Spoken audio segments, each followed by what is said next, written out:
You're listening to Soundside. I'm Libby Dankman. He's back. Well, he never left. Conservative megadonor Brian Heywood wants to put 2 new policy proposals in front of the Washington state legislature next year. Both deal with kids in schools, specifically with parents' access to school records and trans kids playing sports. More on those in just a minute. First, let's talk about Brian Heywood. His name might be familiar to those who follow state politics. Heywood spent millions of dollars on a slate of initiatives last year. Some of them passed the legislature, like a ban on income taxes, a loosening of restrictions on police car chases, and a law codifying parents' rights to information about their kids in schools. Other measures that Heywood sponsored went to the ballot last November, and voters rejected 3 of them. Those were ones that would have killed the state's long-term care program, the Climate Commitment Act, and the capital gains tax.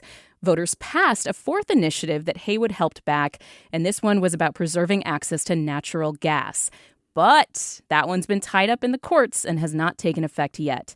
Now, Heywood and his advocacy organization, Let's Go Washington, are announcing 2 new initiatives and launching a signature gathering effort this week. This time, he's staying away from taxes for now, and he's looking to change K-12 education. He'll be collecting signatures for a revamped Parents' Bill of Rights and a ban on trans athletes in girls' sports. Let's Go Washington has until January to get more than 300,000 signatures. If successful, the initiatives can appear before the legislature during the session in 2026. And then, maybe, depending on their decision, you might see them on your ballot in the fall. We'll see. 300,000, was that right, Brian? Yeah, the new number is about 309,000 is the official number, but you really need to get about 400,000 to make sure that you're well over the 309. Make sure the addresses are right and all the Correct. information. Brian Heywood, you heard his voice right there, heard his voice. He joins me in studio. Thank you so much, Brian, for being back on the show. I really appreciate it. My pleasure, and we appreciate you guys covering this and giving it a fair shot on both sides. So. Absolutely. So let's talk about Parents' Bill of Rights, because that is coming back now with your new signature gathering effort that you're starting this week. Basically, for folks who are not caught up, in 2024, the legislature adopted your initiative. Almost unanimously. Yes, which was dubbed the Parents' Bill of Rights that codified certain rights for parents, including the right to review textbooks and course curriculum, right to access counseling and medical records, and the right to opt kids out of assignments involving questions about a child's sexual experiences or their family's religious beliefs. So that passed the legislature. OSPI kind of looked askance at it, the Office of the Superintendent of Public Instruction. They were kind of like, well, those rights already exist as part of the law, so we're not really going to fight it. And that went into effect. Then, come this last session, the legislature decided to go back, Democrats, to change part of the Parents' Bill of Rights. The governor signed that updated piece of legislation back in May. Now, there's a lot of pieces to this. However, I think the major thing that is at issue that most people will kind of perk up their ears at is the issue of the medical and counseling records. So a major change that Democrats went back to make is that parental access to medical or counseling records is out of that piece of legislation. Democrats argued they needed to comply with a 1985 state law that gives kids 13 years or older the right to mental health treatment without parental consent. Now, you obviously have another opinion of how this all went down, and now you're presenting a new parental bill of rights that would overturn what Democrats just did. Tell us what you're proposing. It's really simple, and I think that it's framed in this idea of parental rights, and I think that there's a more important framing of it, which is really parents are giving their children over to the schools with an explicit trust that you'll do something that's in the benefit of the children and not against what I believe in. And if you don't have communication between those two, you're going to have unhappy parents and bad outcomes. And so what we're really proposing is to restore that parental school communication. But I think to do that, you've got to get rid of 1296. And so ours is a simple And that was deal. what the Democrats just passed. Correct. To tweak the Parents' Bill of Rights. Correct. Yeah. And if I can talk about that a little bit, because I think what happened in 1296, there's one other piece, when 2081, which was the initiative that gave the parents the right to know what's going on with their kids.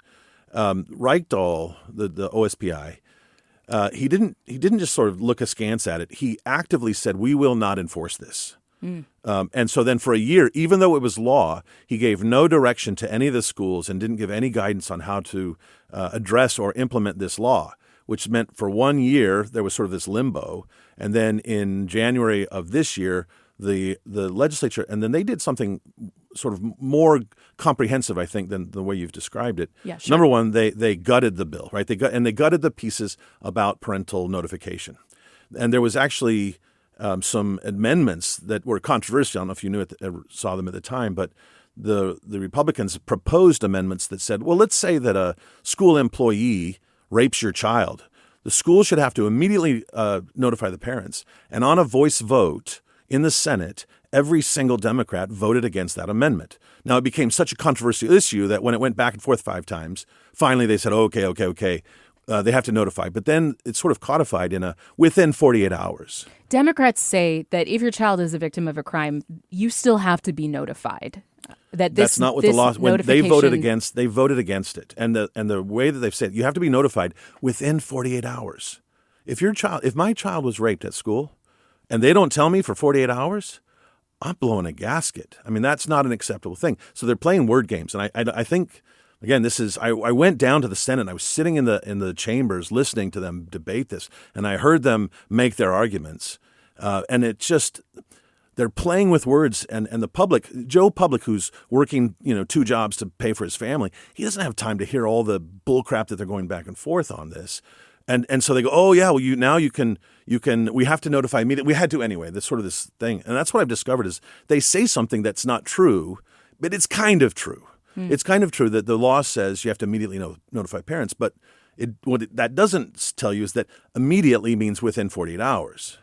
One question I have for you is I saw a lot of Democrats talking about this, saying we are not in school policy and school law dealing with medical records. Like, this is not the place to say parents should have access to medical records, because we're not doctors, right?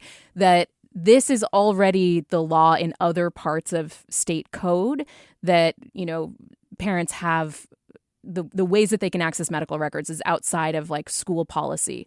What do you say to them if they're arguing basically that this wasn't like the right place to make these changes? Again, they're being disingenuous, and I think there's two parts to that. The first is that the law that we passed and that was overwhelmingly supported by them didn't say it was you can't keep secrets from parents. If parents come to you and you have information, you have to show it to them, right? And we had I recognize there's cases where there's abuse and danger to the child.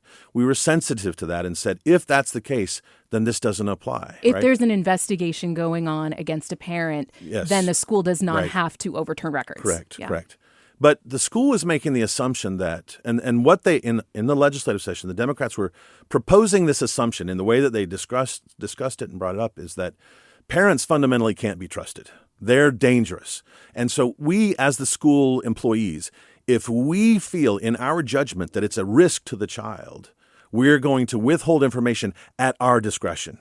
And I believe that is fundamentally dangerous. It's dangerous. They have no right, and parents aren't signing up to co-parent with a school. They're sending their kids to school to get educated and learn how to read and write and do arithmetic. And the schools are playing this very different game. What if a kid is gay and the parent's not accused of abuse or anything, but the kid is worried, if I talk about my struggles, if I come out to my parents, I'm going to get kicked out of my house.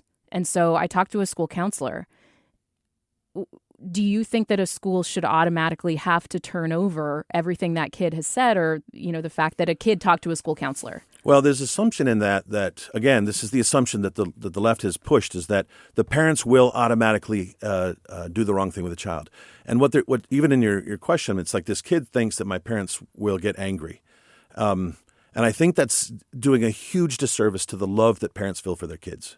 You're assuming that the majority of the cases will be that. And I don't think that's the case at all. I think parents, they might be shocked. It might be against their whole upbringing. But parents love their kids. It's why you're the parent. And it's the thing this nature thing that happens in a parent is you love this child that's your offspring. But gay kids do get kicked out of their house. I mean, that does happen. It's not unheard of. It's less common now, but it does happen. And that's I think the thing that Democrats are arguing is this will put those kids and those schools in a bad spot. But let me put the other scenario, right? You get some child that's really dealing with this, and I think the trans issue messes with this even more. I think society, and I think even on the conservative side, you'll find there's an enormous movement by the right towards acceptance of marriage equality and gay and lesbian sort of issues. I don't think that's anywhere near the issue that they try to make it out to be. They try to make it into this, conservatives are these bigoted people that are going to kick their kids out. And yes, it happens. And you're saying the risk of a parent not knowing that a kid is struggling is higher. And way more that dangerous. kid might have suicidal ideation or something like that. That's exactly it. So let's move on to the trans issue, because there are conversations being had. Can I go back because one of the things I want to talk about, 1296, you'd mentioned on the natural gas ban that they're accusing it of having multi-subject. On 1296, at the end of, after all this negotiation, it goes into the Senate, and then it goes to the House, and then it goes to the Senate. At the very end, they literally log rolled 2 additional laws onto this 1296. The first one it made this really arduous process for parents. If they feel like the school has done something wrong, they have to go through this long, lengthy process that could take 18 months, 2 years to go through the process before they could ever sue the school or the teacher. And they did it as a way, like the punishment is the process. If I can make this so painful for you that you are discouraged, frustrated, or broke, one of the 3, then I win and I don't have to deal with your stuff. So they made a law that one did that. So parents that were enormously lost the ability to address or redress when something bad had happened or they perceive that something bad had happened to their child. The second thing that was a whole separate law that was glommed onto this thing. The second one was an authority given to Chris Reichdahl, to the OSPI, to, at his discretion, withhold up to 20% of state funding for schools that don't comply with the standards that he mandates. And if you go on the OSPI website right now, there's a whole segment. There's a PDF on health and sexual whatever, and there's this whole segment about when children are in kindergarten, they have to understand the requirement is to teach kids that there's more than one gender. And when they're in first grade, they have to know this. And when they're in third grade, more than 2 genders. More than 2 genders. Sorry. Yeah, I'm not. Yeah, I'm not trying to be ultra because yeah. Okay, this guy doesn't even know what he's talking about. But thank you. But it was sort of this. So there's this agenda, and if a school district said we're not going to teach that in our school, Reichdahl, at his discretion, the OSPI, at their discretion, can withhold funds for that school. That was glommed on to 1296. So this is a really, really terrible law, in addition to a whole bunch of other stuff that they did in it that I don't take too long to talk about. Let me present to you what I've heard, from progressive people in my life when they hear about this issue. They think that you, Brian Heywood, are saying our schools are brainwashing kids, that schools are dangerous, and that schools are going to turn kids trans, and that parents, need to be notified immediately if a kid talks to a counselor, because this risk of social contagion, being convinced to be trans is so great. Is that what you're saying? No, I don't think schools are dangerous. I think that there are teachers. I think the majority of the teachers are good people and well-meaning and well-directed. I think in general the schools are a net public. I went to public school. I sent my kids to public schools. I'm not anti-public schools even. What I do believe has happened, though, is there is an agenda that is being put into the schools that is being snuck behind parents' backs. I believe that there are teachers who do, in fact, mess with kids. And I mean this. There's two ways. One is mentally, and the other is the state's paid out $40 or $50 million in lawsuits from teachers that have abused kids. But abuse is already. I mean, that's illegal. That's something that everybody wants to stamp out. Right. But part of the argument is, well, teachers know better than parents. Like, they're giving the school the discretion whether or not to tell the parents. The schools and government employees certainly have no experience and no expertise to be the ones to judge that, and they're not the parents.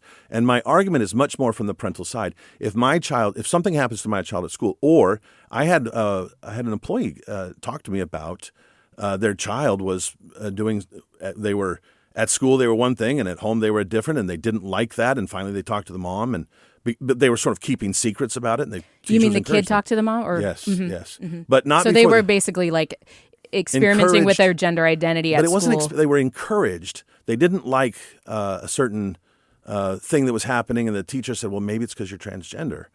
And so then the kids sort of started going by a different name and wearing different clothes at school, and then at home would be the opposite, and hated keeping the secret from the parents. But the kid was saying, "I felt pressured to keep the secret." Yes, okay. Yes, and I don't know how often that goes on. I just know that someone came and told me about this, and it's consistent with other things and other stories I've heard, and the story in Olympia of what happened down there. It's happening in schools. Oh, it's not happening that much. I don't care if I'm a parent and you keep secrets from me about my kid. And if that's going on, the real truth is, let's be honest about what's going on. If a kid is having gender dysphoria, they're having mental health issues that they need to have some real important counseling and good discussion, and they need love and they need support. And if you keep the parent out of that, because your assumption is that all parents are bad or they might possibly reject the child, you put all of that into the hands of whatever the government employee is. And I don't think many people think that a government employee is qualified or the best person to give the love and the counseling that only a parent can give. We are biologically designed to love our kids. We're not perfect. We're way better than any government employee is going to be in working with our children. I'm speaking with political donor Brian Heywood about 2 new initiatives he's collecting signatures on as of this week. We did reach out to Representative Monica Stonier, the Democratic sponsor of the bill changing the Parents' Bill of Rights, about Brian's claim that a student could be sexually assaulted and that a parent would be informed only within 48 hours. And she said, in part, the Democrats' legislation expanded parental rights to those left out by Let's Go Washington, like taxpaying immigrant parents and those whose students need learning accommodations. Let's Go Washington, Stonier says, quote, completely ignored the fact that the 48-hour notification statute was passed decades ago with full support from both sides of the aisle because it comported with what law enforcement needed to conduct an investigation. This year in HB 1296, the legislature tightened that timeline to be consistent with what schools actually already do in this unfortunate situation and with the guidance of school security professionals and law enforcement. These facts are inconvenient for Brian Heywood and his mission to divide our communities. That's a quote from Monica Stonier, the sponsor of 1296. We're going to continue this conversation after a quick break. You're listening to Soundside on KUOW. Welcome back to Soundside. I'm Libby Dankman. Let's dive back into my conversation with Brian Heywood, a conservative megadonor behind a slew of initiatives on last year's ballot. He's now collecting signatures along with his group Let's Go Washington for 2 new initiatives to the legislature. That is an updated Parents' Bill of Rights and a ban on trans athletes in girls K-12 sports. First off, what do you think about kids who experience gender dysphoria who say they're trans? Like, do you think that that is a real experience that then that child who is trans will then live as a trans adult, will change genders? Do you think that that exists? Because there are some people on the right who are saying it doesn't, and that this is a social contagion, and that this is purely a mental illness, full stop, and that trans basically is a myth. What are you? Because you're presenting laws around it, I think it's fair to ask, what do you think about that? Sure. First of all, I don't think there's a simple answer. It's black or it's white. It really is much more complex than that. That sounds like an excuse, but let me give you some examples that'll help you understand where I'm thinking on this. I find the fact that there's this sudden, enormous number, like 75% of transgender kids are female. Right, it's a huge, outrageous number. I'll have to double check those numbers, but there has been a change in the share of people who are young kids who present as, initially the larger cohort was male to female, and now we have a larger cohort in growing numbers of female to male. Female presenting as male. Yes. I think there is an element of social contagion. Because this is the psychology of junior high and high school. If suddenly the whole school and all the teachers are completely praising anyone that's bold enough to come out and say, I'm this or I'm that, that's where the incentive is to be, right? And it's not every kid's going to do that. I don't think I don't think that's this whole thing that's going to happen. But to deny that that's happening, I think is keeping your eyes closed on what's going on. Others would argue that it's become more accepted and Sure. that people I totally who accept that. fully have that identity are now able to talk about it. But yes. So I accept that. And I believe that society was less accepting of that, and now it's more accepting, so the number will increase. Okay, no problem with that. But the scope of it is not, it's changed more dramatically than that can explain. I don't think, yes, exactly. Right. Got it. I believe on the whatever, I don't even really, the terminology is always changing, but a boy, a biological I'm not here boy, to jump on you about using the exact right words. And I don't want to offend everybody. It's not my intent. I recognize there are, and that's part of why my answer is not this clean, oh yeah, good, bad, whatever. It's messy, right? And I think that there are psychological and mental and mental health and issues around this, so that a boy that presents as a girl, I think, and I've talked to, there's now he's a boy. He transitioned and then he detransitioned and went really transitioned. I had some time to talk to him, and I've heard interviews with him, and his argument is that there are a lot of what he called soft gay boys that then, through the pressure, what's going on right now, because trans has become such a powerful force within the schools, and to pretend that it's not, I think, is disingenuous as well. Like it is a dominating force in our legislature and in our schools. The support. I think somebody would hear that and say, but there's so few people and there's such a small minority. How can you say it's a dominating force? Well, look at our laws. It dominates our laws in Olympia. I would argue that it completely. The legislature was completely dominated by a trans ideology, not a gay lesbian ideology, by a trans ideology. And it's in this last session, or yes, absolutely. In what way? Look at the curriculum that the OSPI is putting out that's being forced on all the different schools. Look at what they did on this particular bill.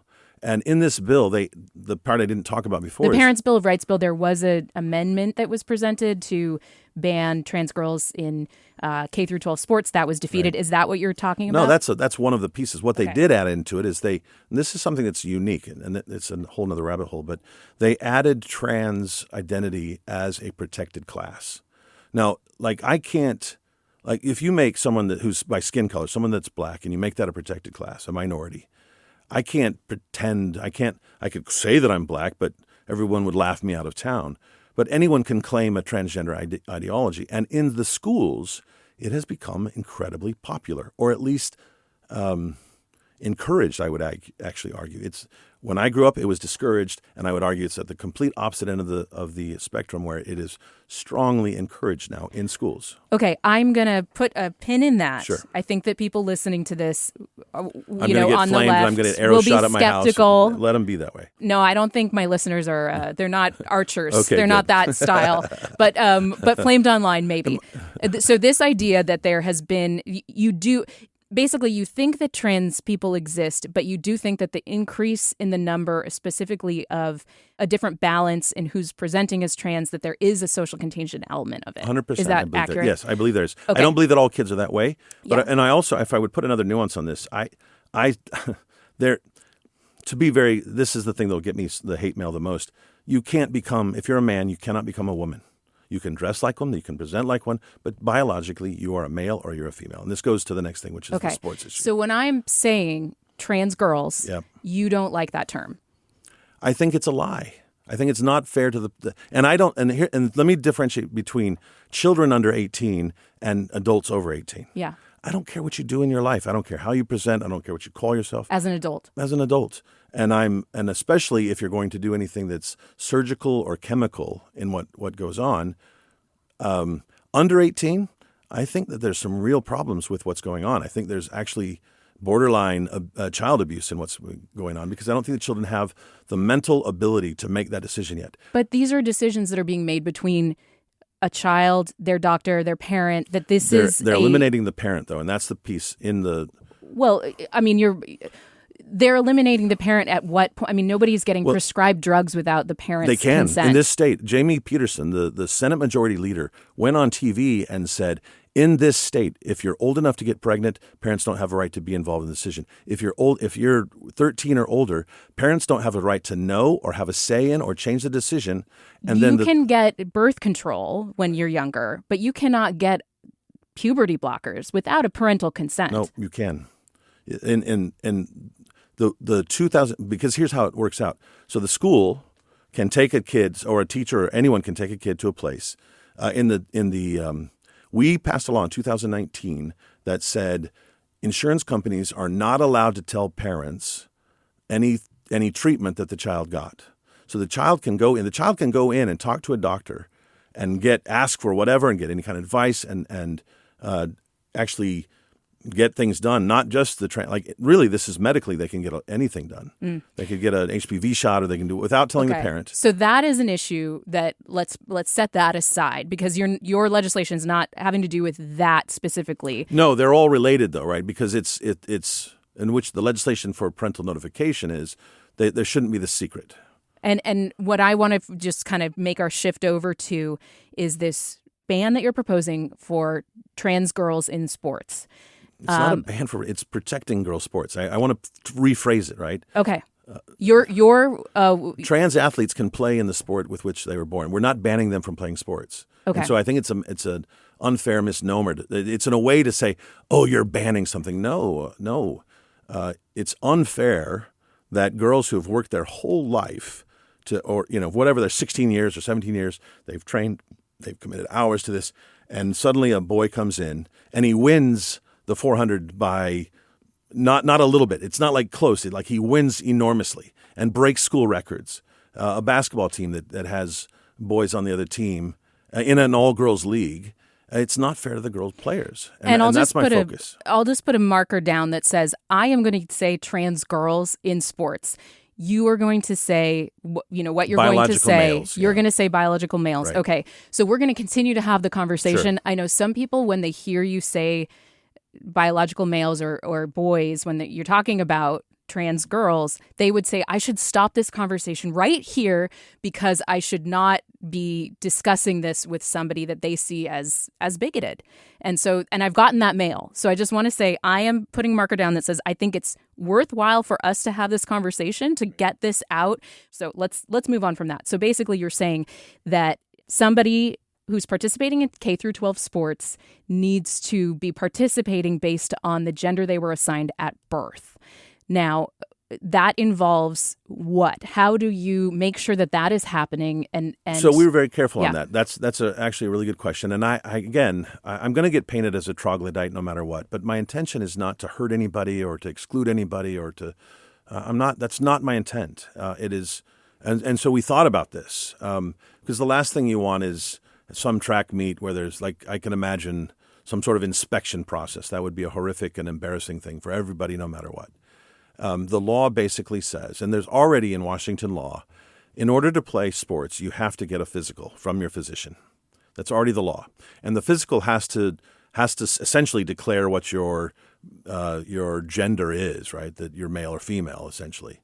And so that's already in law. You have to do that in order to play sports. And all we're saying is that has to be once you get that, only biological girls can play in girls' sports. So doesn't that involve just for girls having a more invasive physical? Because my physicals, when I was going to do junior high or high school sports, it's basically you walk in, they kind of knock you on the knee to make sure you have reflexes. They listen to your heart. It's a pretty loosey-goosey kind of, we'll sign your paper. Do you run around the block and you're okay? But this sounds like somebody's going to have to basically get naked in their physical. No, well, and when I got a physical, there was a turn your head and cough kind of thing that had to happen. So, maybe that's just for the boys. Yeah, so I don't think this is anything that's overly intrusive on girls. And we're not adding anything into it. We're not saying this is what you have to do, right? If there's already a state requirement that I'm not adding something to this. I'm saying what you already have to do to play sports is get a physical and we're not changing the requirements of that. And it already says the physician has to declare male or female, right? And I recognize there's this infinitesimally small group of people that are intersex. 5 or 10 is what the OSPI 5 or 10 claims. 5 or 10 trans girls playing playing I'm not talking about sports. trans. I mean, infinitesimally small intersex is the. If someone's going to attack me, that's what. Oh, but there's intersex. Yeah. There's DSD, different sexual development. DSD athletes is what the world it's so sports bodies call infinitesimally it. small. Yeah. That this is. But in the overwhelmingly enormous majority of places, there's a clear male-female biological setup. And this basically says, already, as the law already requires, as the doctor is already supposed to do, that you get that certificate, and it declares what you are. That's Brian Heywood with Let's Go Washington. He's here talking about two new initiatives they are trying to send to the legislature. They're starting signature gathering this week. And just a fact-checking note on our exchange about children's access to puberty blockers without parental consent. I did reach out to some local public health professionals who said in general that kids under 18 do need parental consent for gender-affirming care like puberty blockers. However, Brian is correct that there is an avenue for a minor to consent to medical treatment without their parents' sign-off in Washington.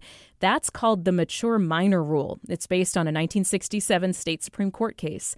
Under this rule, doctors assess a minor patient's ability to consent based on several criteria, including independence from their parents or, quote, general conduct as an adult.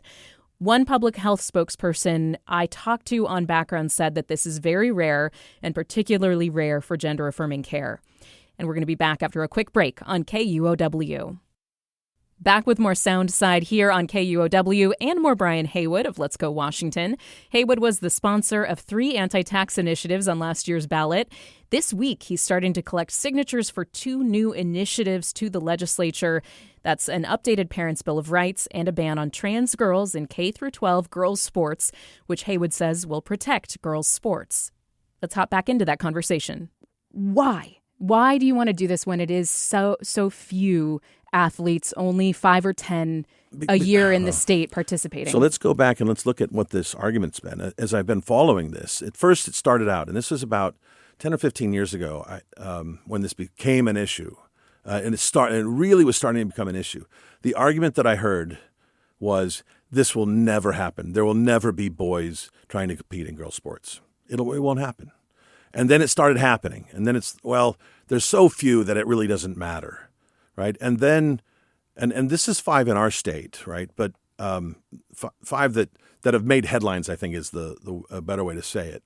Well, they say it's 5 or 10 total. And I trust the OSPI as far as I can throw Chris Reichdahl. Right. Sarcasm? Sarcasm from you? No way. I know. I'm shocked. It is. I'm sort of never do sarcasm. I need a special font on Twitter so I can use sarcasm. But even if assuming that that's the case, there's this logic trail that's gone down, which basically says it doesn't happen, it won't happen. Oh, well, it's happening, but it's rare. And then it happens, and you have a boy at the top of the podium, and the number 2 is a girl now, a biological male at the top, and a girl is number 2. And then the response is, well, they just need to compete harder, right? And the argument is that as somehow magically we're going to stop here with 5, that it's never going to get bigger than that. It'll never grow. It's not going to expand. And it's all over the country it has. If you listen to, well, so let me, there's two arguments to this. One is this argument that goes down this road. It's not happening. Well, it's only happening a little bit. It's not going to impact girls. Well, girls need to work harder. And then the next argument is, oh, and you're a bigot if you notice it or if you say anything about it. That's the weapon. Oh, you're a bigot because you even say anything. How dare you say anything about this biological male up at the top of the podium? And there's the Forgotten Man. Amity Shales wrote a book in the 40s called The Forgotten Man. And as you're worrying about all these people, you forget these people over here. And I believe that it's not the forgotten man; it's the forgotten female athlete. That we're so concerned about these 5. Why are we punishing every other female athlete while we're celebrating these 5 at the top? Well, but okay, first of all, not every trans girl who participates in girls' sports wins. No doubt. Like that's not it. It doesn't automatically mean that every time a trans girl participates that she takes first place. Takes first place. Sure. That doesn't happen. Sure. Now, there are instances where there are trans athletes who have won. My question, I guess, is when we talk about athletic performance, I am persuaded by some of the endocrinologists I've read that say if you've gone through male puberty, you do have some competitive advantages. Testosterone in levels that women don't achieve. Testosterone provides things, they talk about grip strength, they talk about muscle mass, yes. Yeah, right. I'm persuaded by that medical analysis that I've heard. But I've also been persuaded by conversations about what kind of fairness do we care about, right? So we are looking at all K through 12 sports in this whole state. There are, tens of 250,000 kids in schools athletics. So these are about what the OSBI claims is 10 students. Maybe there's 20, maybe there's 40. There are all kinds of fairness changes throughout. Like if you go to different parts of the state, they play on crappy soccer fields or they have fancy equipment. I grew up on the east side. We had great fields. We had fancy equipment. Like I grew up in a really fancy area relatively of the state. But I know that, if you go to the Tri-Cities, those kids in certain parts of the state, they don't have those advantages, right? So that's one other kind of fairness. There's fairness of like what kind of coaching you got, what kind of nutrition you got, whatever. This one specific kind of fairness seems like it's driven by something other than like a concern for girls' sports. It feels like it might be driven by I don't like trans people, or I'm icked out by trans people. I'm not icked out by trans people. I think it's quite different than that. And I think there's actually more issues than just the fairness in the sports. But let's talk the first thing. Since 1972, when Title IX was implemented, right? The initial idea was, look, there's these schools and they're spending all their money on boys' sports, and it's not fair. This was the very doctrine, and this was not a conservative doctrine. This was coming in from the left. It's not fair that money is being spent disproportionately on boys to the disadvantage of girls. And as that brute force legislation was rolled out, boys' changed sports, everything. It did, and it dramatically improved things for girls. It also destroyed or decimated some boys' sports because there weren't enough girls to equal it out, right? And it ignored that I believe there's a difference. It moved funding around. Yeah, It wasn't just funding, because there were rules that said if you don't. So let's say that you had a school where some schools maybe all the girls want to go out for sports, and then maybe there's another school where you have less interest in sports. If you didn't have the interest level, then and you didn't have, if you only had 50 girls that went out for sports and you had 250 boys that went out for sports, and the Title IX would actually destroy programs on the right because there weren't enough girls going out for sports. And you could move the money over, and maybe you go from 50 to 100, but you still had 250. So there was this thing that went on. And when you say the right, you were putting your right hand out to talk about the boys. So you meant like the boys, they were changing the boys' programs. Yes. Yeah. Mm-hmm. Yes. Sorry, just because people couldn't at see the expense, you. Sorry. So there was the male sports was in some cases harmed by this whole process. But the underlying fundamental idea was there was this uneven distribution of money and emphasis and opportunity for girls in sports. And to me, it's the height of irony that with that fight since 1972, and it has become now the standard that this is how we operate in colleges and in high schools and in junior highs. We operate with this Title IX framework that says women's sports need to be protected because the male sports will dominate it if we don't do something to sort of separate it out. And it's just incredibly ironic to me that now they're saying, the way that we support Title IX is to allow men into women's sports. But like a trans girl, okay, but this is K through 12 we're talking about here. So first of all, let's separate out college and NCAA rules and the world sports organizations, those rules. We're talking about people who are going out for gold medals or they're getting money, things like that. Like I'm not talking about professional sports or NCAA sports here. But when it comes to K through 12, and this is another narrower portion because we're talking about people who've gone through puberty, so 12 and up usually. Like, isn't there an overriding incentive for us when we're talking about rules for schools to make sure that all kids can participate, can play? And a trans girl cannot go out for a boys' sport. Like, why not? That would be... Why not? Well, first of all, some of them are on puberty blockers, and so some of them don't have the kind of... And that's a decision between parents and doctors, and I know... That's a choice, not a... Right? It's not a physical thing that's stopping them from it's a choice in that they are choosing to pursue a medical avenue to support what they say is their gender identity. And so, but if that is the path they've gone on, first of all, they no longer have the testosterone in their system. Now, there's a lot of medical science that has looked, at testosterone, not a lot that has compared cisgender girls to trans girls in sports. That's very rare. But we've seen like research in the Air Force, for example, that shows that there are still advantages for somebody who's undergone hormone therapy, who's a male to female transition case. There are still physical advantages up to 2 years after the hormones have been introduced. So I'm not saying that somebody who is, a kid who's going through a transition doesn't necessarily, if they've gone through puberty, have advantages. However, what I am saying is that this person is a girl and they want to hang out with girls. They want to participate in girls' sports. They want to be with their friends. And, if I went out for the football team, it would be weird. I could do it, but it's weird. For them, it would be but weird. Honestly, you'd be destroyed if you went out for the football team, right? I mean, if you went out for the typical high school. Hey, I could be a kicker. Okay. Don't right. discount that. I'm okay with that, right? I'm okay with that. I can understand. kick a field goal from right. 5 yards. But if you went out for left tackle or right guard or whatever, or any tackle position, the physicality is so different that it would be actually dangerous. I think physically dangerous, it's even within boys, right? The weaker boys are not going to go into some of those sports.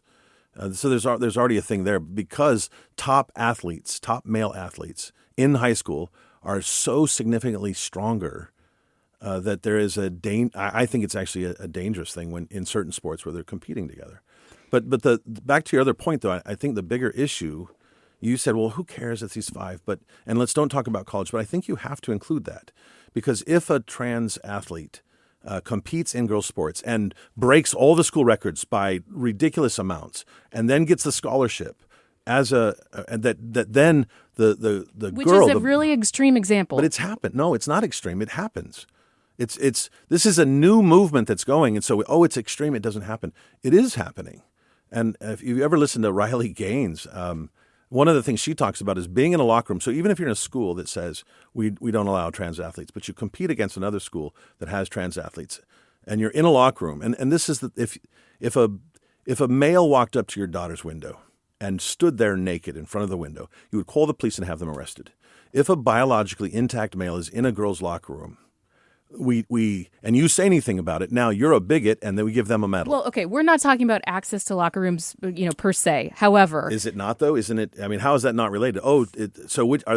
Why can't they play male sports? Well, they consider themselves a female. So then, is this going to become a bathroom bill though? Is that what this is going towards? The intent is no. It never needs to be a bathroom bill because girls should play in girls' sports. Girls should be protected in playing in the girls' sports. For every Riley Gaines, I see these girls who are welcoming trans girls onto their teams, who are saying, we love this teammate, or we, accept this person. We want them to be able to participate.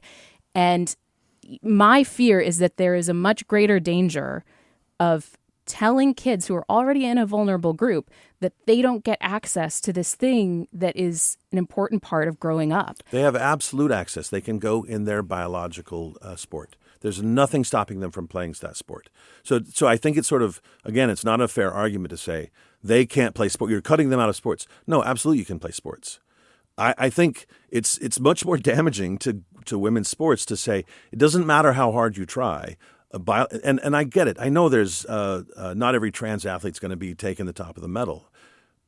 Trans athletes can suck just like cis athletes. But a biological male coming into a girl's sport has such an enormous physical advantage that when that happens, it's a patently unfair to all the girls that have spent all the time trying to be the best at their sport. I think that you're overstating the physical advantage. I think that when we talk about the advantages, and these are taught like averages, and again, there's not good data comparing when it comes to youths, cisgender versus trans girls in sports specifically. But when we talk about the overall physical and strength and speed advantages, we're talking about maybe 10 to 12%. And those are different. They're differentiated over different individuals. Just like I was on a soccer team with a girl when I was 12 who I swear she was 6 feet tall already, and she had incredible advantages. And we had people asking for her birth certificate to make sure she was able to play on the U13 team. But these are differentiations across individuals. If you look at the records, though, if you look at what happens, right? And I'm acknowledging not every trans athlete's going to take a spot from every girl. But if trans athletes were coming into girls' sports and they were marginally beating something, they were marginally, they're pushing the thing by a tenth of a second. And you could say, well, they're roughly on par, and so girls can compete with them. But they're not. Like in weightlifting, they're shattering records. Like not even close. They're just shattering the records. In speed, in the athlete in Spokane, finishes a good 20 meters ahead in the 400 of any other athlete. This will just get me in trouble, but a mediocre male athlete. Take it however you want to take it. We can trim this if you want to be careful. I don't want to. Well, I don't want you to come onto my show and get in trouble. I'm going just by coming on. I'm like anyone that dares step into this arena, right? I think you're getting ready to if I was afraid of it, I should never run the initiative because there's a vocal group of people who are screaming and yelling, and I don't mean that every trans person is that way, but there's a group of sort of almost dangerous activists that are going to scream and yell. And that's the risk. And to be fair, there are people who would say there are dangerous activists who are targeting trans people and trying to make them into monsters or boogeymen. But I'd like to see, is there something that's happened in this state? I mean, I don't think that's happening in this state. Right? But there are trans athletes that are taking female spots, and there are trans activists. Trantifuzz, the phrase that's become common. So someone comes in to talk at UW just to talk. Let's have an exchange of ideas on a college campus, and what they call the Trantifa activists. And I recognize not every putting the radicals as representative of a group is not a fair thing, and I'm not trying to do that. But where's the analog of that on the other side? You don't have people going out and persecuting. And again, this is not. I don't want to pick on anybody. I believe that. Women's sports, because here, let's go to the logical conclusion, right? If you say, well, this is fair, and there's no real requirement for anything. So if I today, let's say that I'm a mediocre swimmer, and I go, you know what, I could be number one in the state. My time would make me number one in girls swimming, and I want to do that. And why? I can't imagine why I would want to do that, but there are kids that have done it. So I do that, and I go over, and then that becomes the way, and then you let more in, and you let more in. Then what happens is, it was only the top one was a male swimmer, a biological male swimmer, and now it's the top five. There's no how long will it take us before the top five on a podium of some sport are all biological males? And will that be enough? And will that be the end? And I don't think that's a fair thing to girls, because when you get there, you have to unwind so much to try to get back. It'll discourage girls from even going out, from even trying. Why should I even go out? And so then the logical conclusion is, you know what we should do? And we could propose this now. Let's get rid of gender in sports altogether. Like that would be a proposal. Like why don't we do an initiative that says no more gender in sports at all? Let's completely take the argument that says there is no difference biologically between men and women. There is none. And we're just going to we're going to have one basketball team, one volleyball team, one soccer team, and it's going to be anybody can try out, and you make the team or you don't make the team. What would happen to participation by girls in sports? If we go down that logic, what happens? I played on intramural teams in my young adulthood, and my knees will not participate in that anymore. But I will say that, I recognize that there's very scant evidence, but the evidence that I have been able to look at, and I'm also cribbing from an endocrinologist at the University of Washington who's talked about this. There are advantages to going through male puberty and getting testosterone. We've talked about that. I think that the considerations that somebody has to make when they're thinking about voting on this is, what are they more concerned about? And people will be weighing what you're talking about, this idea that podiums are going to be filled with trans athletes and that girls might be disincentivized from trying or maybe put in danger. Some people say that there's like a injury risk. Now, that's on one side. The other side, I think, will say you have complexities when it comes to individuals. Every case is different.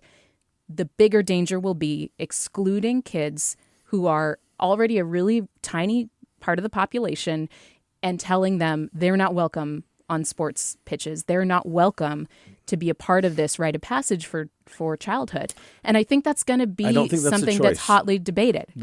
Tell me why that's not. They're absolutely welcome to play in sports. There's not a ban. This is not a ban on them playing sports.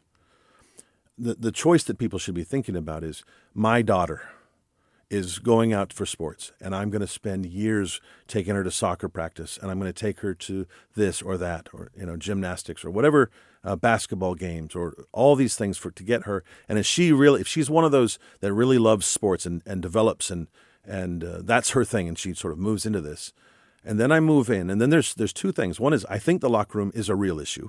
It's not when you listen to female athletes, especially at the college level, that have dealt with this, and I don't think it's any different in the high school. If you allow that in, there's an issue there.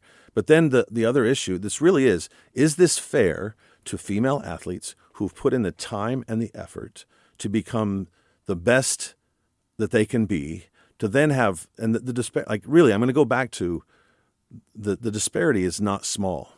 Right, the disparity is huge when a male athlete, a physically, biologically male athlete, competes in a female sport.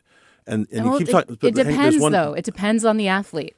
But if on average you're trying to say that they do have advantages, I agree. But I don't agree that there is just an automatic huge disparity. Well, but look at, and I want to go back to your I think that something we should talk about is, you keep saying these kids that are fragile and they need. I 100% agree. They need counseling. They need love. They need attention. This is not something to sort of punish them.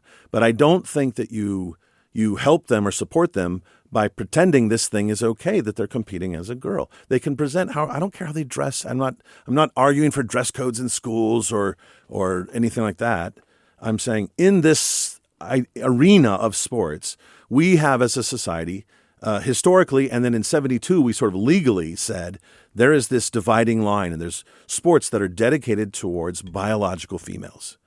And now we're suddenly say, let's obliterate that. So if people want to go to a place where we go, let's get rid of all gender sports, that's a legitimate comeback to me, right? Someone could come back to me and go, all right, let's get rid of it. And I go, okay, let's do that and see what happens. I don't think that would be a good thing. I think it would decimate the amount of girls in sports. And if you look at the times, look it up online, look up the times of the top high school 100-meter dash times for high school males, and compare it to the world record female in the 100-meter dash. Joyner, what's her name? The record holder is... Is it still Jackie Joyner Kersey? It is. Really? So, yes. She held on to that? She's just an incredible athlete. Wow. Right? I believe she's... Look at her time, and there's about 10 boys that beat her time every year in high school. That and so I'm not. I think that's it's not fair to believe that there's not going to be this overwhelming of girls' sports with this. To say there's only 5, sure, for now. There used to be 0. Go back 5 years ago, and the idea of this happening was so outrageous that no one would have believed that we'd even be having this conversation on the radio right now. Speaking of having this conversation on the radio, we do have a clock, and we're going to have to wind it down at some point. Right. However, I just want to make a note that says, I want to make a note that you came into this space, again, willing to have this really difficult, I think, conversation. You're willing to mix it up. And this is, not necessarily where people would think you'd be super comfortable on NPR. And so I really appreciate that. And I'm glad that we can have this relationship where we're able to have these tough conversations. And I will also say that, this is an issue that has not cut cleanly along partisan lines. We've seen people like Gavin Newsom talk about unfairness, thinking that there is an element of unfairness here. Of course, this is going to be a really hotly fought initiative battle if the legislature ends up passing it to the voters. If they end up passing it, I will be surprised with a Democratic controlled legislature, but we'll see. They passed 3 last year. I mean, that's true. And the risk is for them, I think, that the polling on this is going to be 80-20. The polling is. Now, you think it's going to be 80-20? Yeah, absolutely. Okay, well, final thoughts here because again, you came into this space, we mixed it up, and I just want to make sure that, final thoughts on how that, well, let's see, final thoughts on you're starting your signature gathering process. This is going to be the start of a very long road. Both the Parents' Bill of Rights and this issue of trans girls in sports, what you would say protecting girls' sports. What are your thoughts as you launch this campaign, and what do you hope voters keep an eye on? Am I a fool? Am I crazy for doing this again? I mean, do you think that after this conversation, is that what? No. I look at it and I go, I never ever in my life woke up and went, you know what? I should run an initiative. That would be a cool thing. I'm certainly. Did it happen by accident? I mean, you're here. Yeah. Well, there's something called the culminating point of victory by this author named Clausewitz, who wrote about war and what happens. And the idea is that when an invading army reaches a certain point, they need to stop at that certain point. Because if they keep going further, they begin to incur negative winds, meaning the further they go, the next village that they take makes the population angrier and angrier and angrier. And I would argue that that line has been crossed in Washington State in the legislature. The progressive left, not just the Democrats, the progressive left owns almost every single state, every single statewide office. They own both chambers of the legislature. They completely own the Supreme Court. They own most of the courts down from the Supreme Court. They overwhelmingly control the state because of the population in King County. So the eastern side gets outvoted. So you've completely won, right? The opposition is at 43% at its best day. So now that you've won this, is there room for you to say, let's have some common sense thing and let's find some reconciliation. Let's find a place where we can live together. And the state, when I moved here, was a libertarian left state. I knew that coming in. And libertarian left is a very livable place. I'm not going to agree with all your ideas, but you're not going to shove them down my throat. And I think that's it made Washington State very, very special. And what I would argue is that over the last 5 years, that has radically changed, and it's moved into an extreme progressive state. And I believe that even on the left, because the right is not in the argument. The right's not even fighting in this game. The game is fought between the liberal left and the progressive left in this state, if we're really clear about where the power structure is.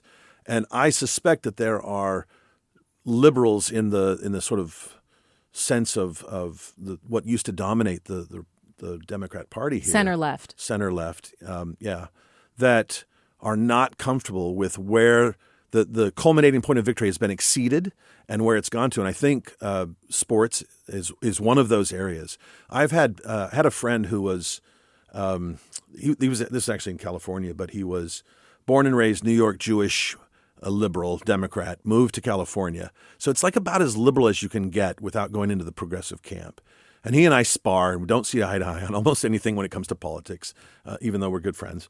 And on this issue, I expected him to sort of give me this pushback, and he's like, no, this is way too far. And I think that's not an uncommon thing. In the center, people, I believe in the state, there are people that would never touch a Republican candidate with a 10-foot pole. They don't even want to be associated. They wouldn't, we've even got Senator, what's her name, Lisa Wellman or whatever, saying we should secede from the rest of the United States. You've got that sort of hatred for the right, but on this issue, in a quiet of a voting booth or on their ballot at home, they might, if nobody could see them, they'll vote for an issue that they think has gone too far. And I don't think it's out of any hatred or ick factor with the trans. I think there needs to be a lot more love. And if anything, the conservative side sort of learned the whole marriage equality issue.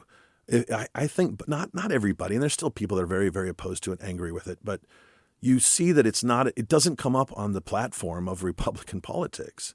Well, there's some factions, yeah, but yes. But in some states, maybe, right? In a very, very red state, yeah. But it's not, look at the agenda. It's not coming out of the mainstream Republicans don't talk about that even as an issue. And you're seeing this as an opportunity to reach across the aisle, get an audience that maybe was skeptical of some issues that you had on the ballot last time around, but this might be a way to to reach people in something that you feel is a common sense initiative. It is going to be hard fought if it does end up on the ballot. I will be interested to see what happens at the legislature. I really appreciate our conversations, Brian. Thank you. And I hope that we can do it again soon. Thank you so much, Brian Heywood of Let's Go Washington. Really appreciate your time. Hopefully you don't get too much hate mail because you had me on for this long. So I appreciate everybody listening. Thank you. Oh, it doesn't matter how long we have you on. We'll get hate mail. Yeah, that's true. That's true. That was beautiful. Thank you.